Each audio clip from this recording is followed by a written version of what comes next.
Hari Tuhan itu datang seperti pencuri. Artinya, kita tidak dapat tahu kapan datangnya. Jadi yang diperlukan hanyalah kewaspadaan dan kondisi berjaga-jaga.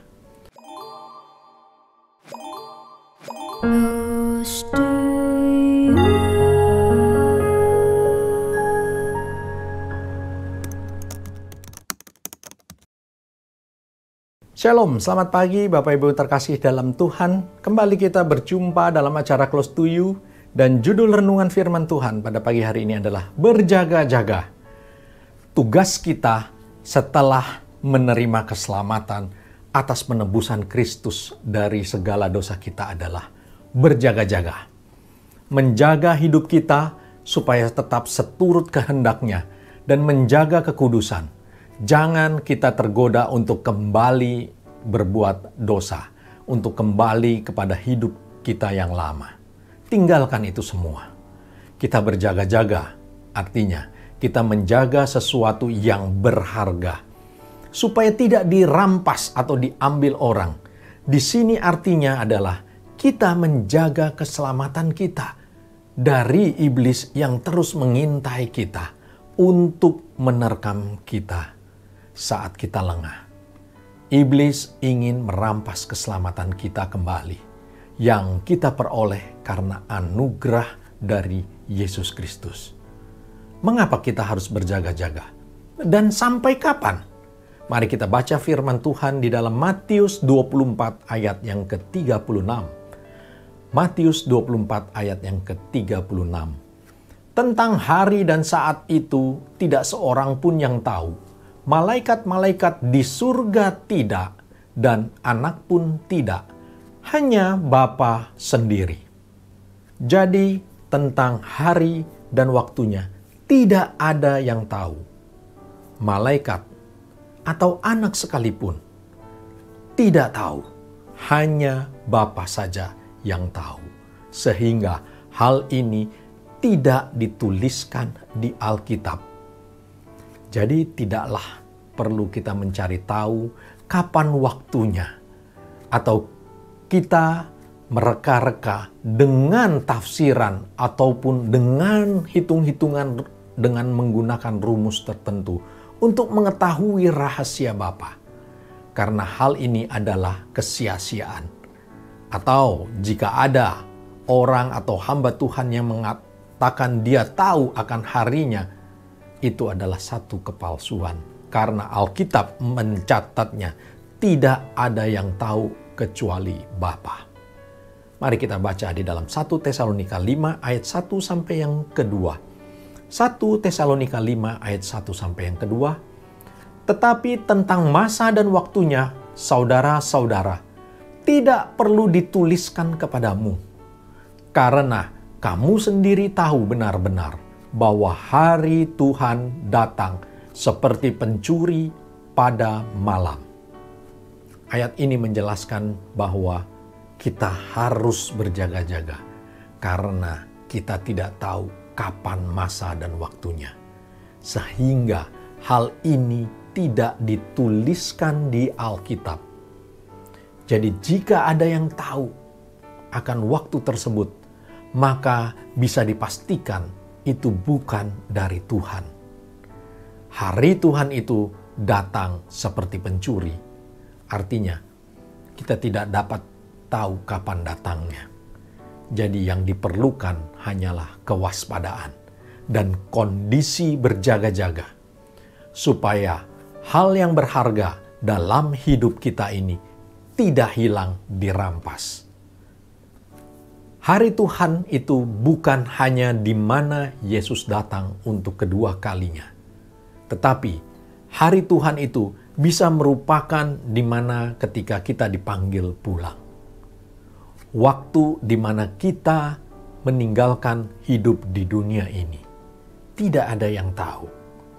Jadi berbahaya sekali jika kita dipanggil pulang dan kita berada dalam keadaan lengah atau berdosa, di mana kita tidak sedang dalam menjaga hidup kita di dalam kekudusan. Kita tidak hidup dalam kesetiaan. Maka Yang ada adalah penyesalan yang tidak ada batasnya.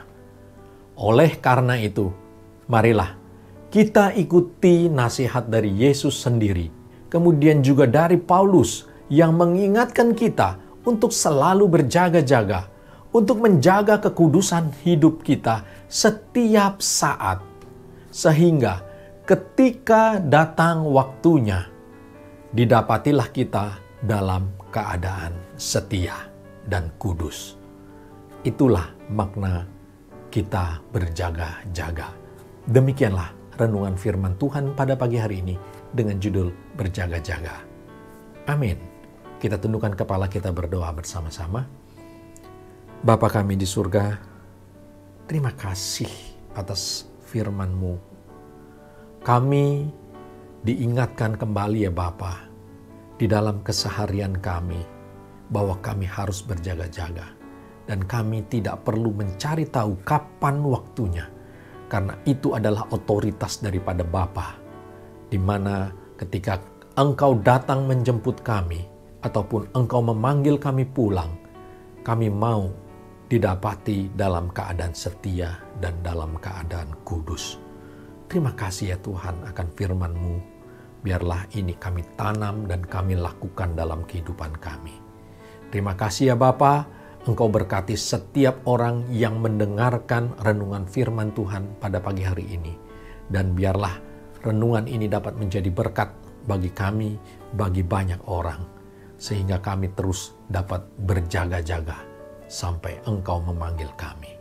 Terima kasih ya Tuhan, terima kasih Roh Kudus. Di dalam nama Tuhan Yesus kami sudah berdoa dan kami mengucap syukur. Amin. Demikianlah renungan firman Tuhan pada pagi hari ini. Sampai jumpa di acara Close to You berikutnya. Tuhan Yesus memberkati kita semua. Close to You.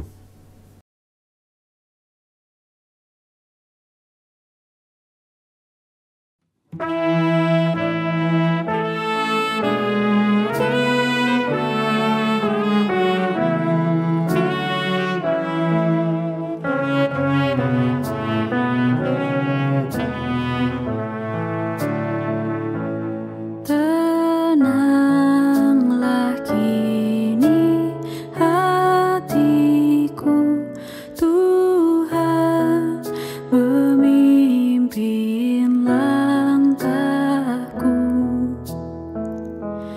di tiap saat dan kerja. Tetap ku rasa tangannya. Tuhanlah yang membimbingku, tanganku dipegang teguh. Hatiku berserah penuh, tangan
ku